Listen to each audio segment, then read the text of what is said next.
Joining me on the telecast is Avital Leibovic. She is the director of the American Jewish Committee. Avital is currently in Israel. She is in northern part of Israel bordering Lebanon. Avital, good to have you on the telecast. And first of all, I hope you, your friends, your family are safe. First of all, thank you for having me. Thank you for the opportunity. I can tell you that most of my family and kids are all recruited to the army or to the reserve, and right now we are safe. Thank you. Avital, you told me just a moment ago that you are along the Lebanon border. You are in northern Israel. What's the situation like?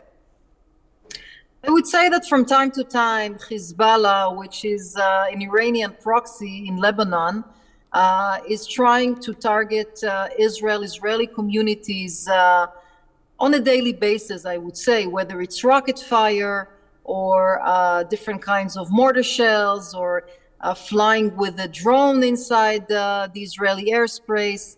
That has been going on for the last couple of weeks.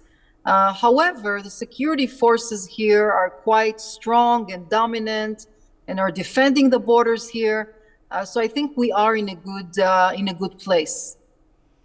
What do you make of all the international support that is pouring in for Israel and its fight against Hamas? We saw that the French president was very recently in Israel. He met with the Prime Minister Netanyahu. There was also the US president. We saw there was the UK Prime Minister. So there is quite the support that Israel has gotten from the Western world. You're right. I feel it too, and I think a lot of Israelis feel that. And the reason is quite simple. We have been surprised in the most vicious, awful, inhumane way possible. And the pictures don't lie. And the level of atrocities that we experience here is something that I don't think any country in the world experienced.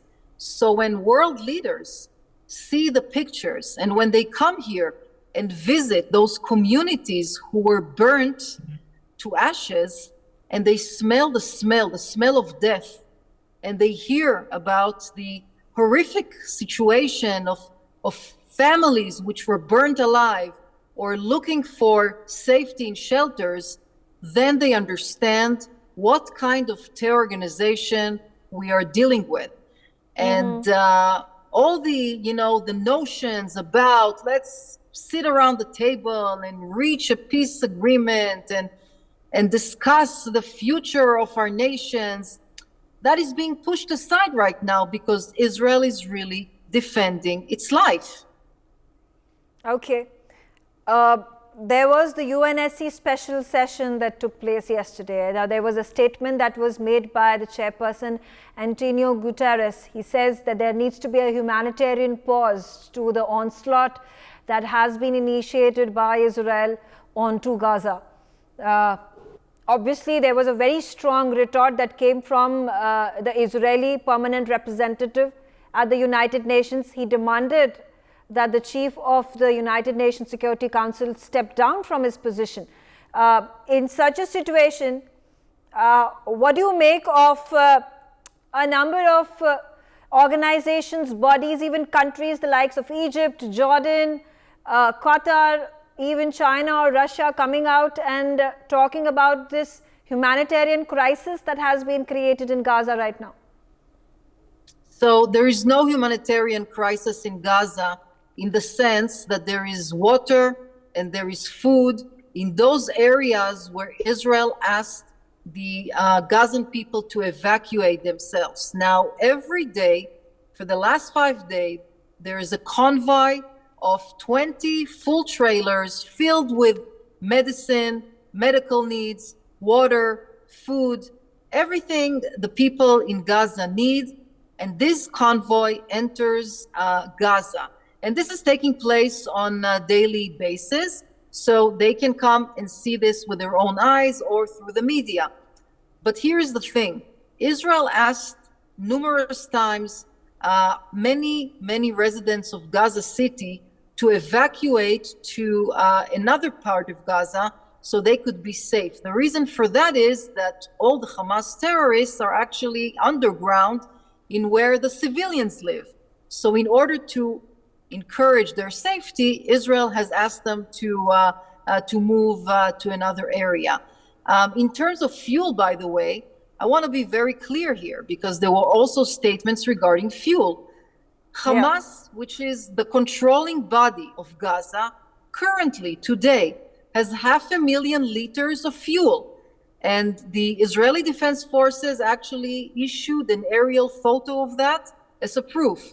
So the question is, what does Hamas choose to do with the fuel, with the food, with the medicine, with the water? To supply it to the people or to hide it for its own propaganda needs? Okay, there are also, reports pouring in every day that there are these 300 people that have been killed, there are these 100 people that have been killed because of the bombing, because of the Israeli Defense Forces attack. Now, in a situation, there has been a lot of commentary pouring in from across the globe. There are people who are on the streets who at this point of time are supporting the Palestinian cause. How do you react to this? Also, the question that people, organizations, these individuals, even news channels, news organizations across the globe are asking that how is Israel justified in the killing of the Palestinians? Isn't the Hamas terrorist attack on Israelis just the same? First of all, I want to say and be very clear. Israel does not have any intention to target innocent people. We are not going to target innocent people. The goal is to target Hamas terrorists from all levels, all command units, and so on. Now, that's the reason why Israel asked the residents of Gaza to evacuate themselves. As for the numbers, I think we need to be very, very careful. And unfortunately, many media outlets do not check the numbers. The health ministry in Gaza is Hamas. The economy ministry in Gaza is Hamas. The welfare ministry in Gaza is Hamas.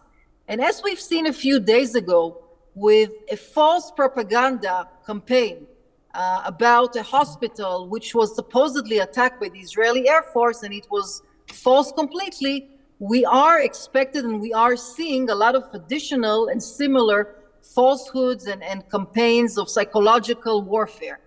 And I think that today, in an age of AI, in an age of fake news, in an age of immediacy of news, I think that the media outlets hold the responsibility for their viewers, for their audience, to check very carefully the information before they broadcast it. Because if you listen to the numbers and you read the press releases, it's almost automatic. It's if there is an Air Force attack on a Hamas command center, and 2 minutes later, Hamas health ministry issues a number, 500 people were killed, as if 2 minutes was enough to count anything. So we have to be very, very cautious. And again, the goal is to attack Hamas and to eliminate Hamas. We are not ready as Israelis to live like that anymore. How is the American Jewish Committee working to take forward the Israeli Defense Forces and the Israeli government's resolve to fight this crisis, to fight the Hamas terrorism? So we have launched a campaign to raise money for institutions in Israel, for the communities that have been burned down, for hospitals, for different kinds of mental health support organizations. We raised money and we gave that money, a part of it already. We are also organizing delegations of government officials. We're inviting them to come to Israel, and we're hosting them here to show and express the solidarity with Israel, but also to see with their own eyes. Because at the end of the day, yes, the pictures are horrific. The footage is very tough to see. But when you are standing in a kibbutz called Be'eri, or Kfar Aza, or Nirim, or Netiv Asara, or Nachal Oz, and you smell the smell of death, there is no comparison to really being there. And you hear the rockets flying over your head and the sound of the whistles, and you have to find shelter. Then you get it. So we invite these delegations, we support them, we host them, and this is what we have been doing in the last couple of weeks. Avital, do you also feel disappointed and disheartened, and why do you think this is happening? Because you see a number of these people, hundreds and thousands of them, whether it is in Europe or in America, they all come out chanting and protesting against the Israeli attack on the other side, which is on the other side of the Gaza Strip. Now, why do you think this is happening? Why is it that you see on the ground, whether it is UK or it is Sweden or it is Poland or any part of the world, America, you see a number of people, a number of these organizations are coming together against Israel? Why is there not an equivalent support? I understand the government support Israel, but why is not there an equivalent support in as many number of people that gather in support of the Jews, support of the Israelis?